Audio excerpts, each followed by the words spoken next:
Ayun, nandito naman tayo sa kabilang ano naman tayo. Yung daanan naman ng close-up natin.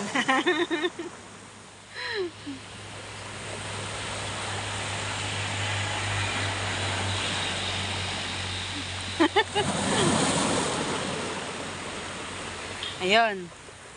Dahil may nagtanong na naman ito or bibigyan ko kayo ng mga paalala. Paalala? Mga paalala, mga boys. Kasi lalong-lalo na sa mga nasa middle age na siya. Oo, kasi nararanasan ko ngayon ito at na-experience namin, ayan, ng aking kapareha. At siguro na alam mo yon, napapansin mo rin ito sa'yo.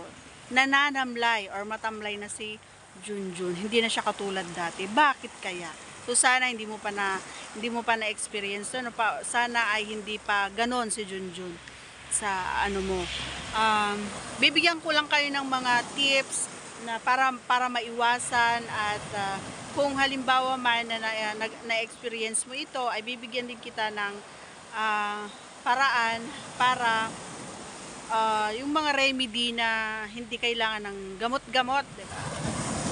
Oh, natalsikan na tayo. Ayan, malakas ang alon, pero hindi ganong dating malakas ang alon. Ayan. So, nandito pa rin tayo, syempre. Ayan. Tumalikod lang ako ng konti. Ayun. So, yung edad na 40 pataas, mga 42, ganyan, dyan nararamdaman ng mga, mga kalalakihan. So, unahin natin yung mga dahilan kung bakit, para alam ninyo. Yung mga dahilan kung bakit nananamlay, isa dito yung kulang ka sa healthy foods. Ayan, hindi ka masyadong mahilig sa mga prutas, hindi ka mahilig sa mga gulay, ganyan. At iwasan ninyo ang kumain ng mga karne, yung palaging karne, lalong-lalo na yung red meat. Iwasan nyo yun, mga idol. Kasi doon minsan nakukuha yon yung pananamlay. Lalong-lalo na ito rin yung pag ikaw ay may diabetes, mga ganyan, meron kayong mga high blood, hypertension, mga ganyan. So, yan yung mga dahilan kung bakit nananamlay. O di kaya hindi ka mahilig mag-exercise. Ayan. So, ugalihin nating kumain ng masusustansya, 'di ba? Iwasan na ang masyadong stress kasi nakakatamlay din daw 'yun. Oo, nanood din ako at nagbasa-basa din ako. Iwasan natin yung pagiging stress sa trabaho, yung kailangang kumain ng mga masusustansya, iwasan ng red meat. Mas maganda daw kapag mag-exercise at saka kailangan din ng maglakad ng 30 to 1 hour. 'Di ba? 30 to 1 hour kung kaya mo na hanggang isang oras na maglakad.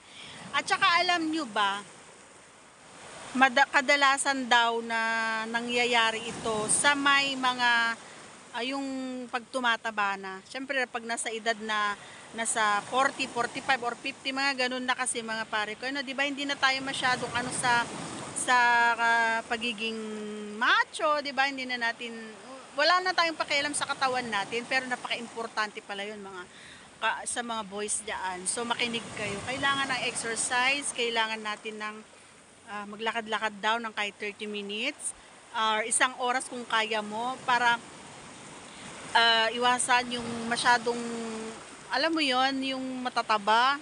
Kasi nga kapag tumataba daw ang isang lalaki, nababawasan din daw yung, ang tawag doon, may tawag doon. Oo, yun. Sasabihin na naman ninyo, ay nako, hindi ka pwedeng mag-vlog, may kulang pa. Syempre, hindi naman tayo nag-aral ng medisina, mga idol.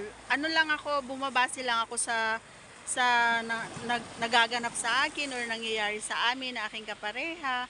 Ganon. So, sinishare ko lang sa inyo. At yon ay talagang totoo, 'di ba, na nagaganap. Parang ngayon, nagtatanong din ako kung bakit nananamlay si Junjun. So, nalaman ko na yon, nanonood din ako, nagbabasa, kaya kasi nga na-experience ko ito ngayon, kaya ko na-share din sa inyo para maging aware din kayo sa mga dahilan kung bakit at kung ano yung mga dapat mong gawin para maiwasan ito. Okay, so siguro meron naman kayong konting naintindihan sa mga sinabi ko. 'Di ba? Ayan, importante kasi 'yan, lalong-lalo na kapag ang iyong misis or ang iyong partner ay bata pa, 'di ba? Syempre, energy, ma-energy pa 'yan. May mga tao dito, guys, mag-anak, ayan. Excuse me. Ayun. So, thanks for watching. See you again on our next vlog. Okay?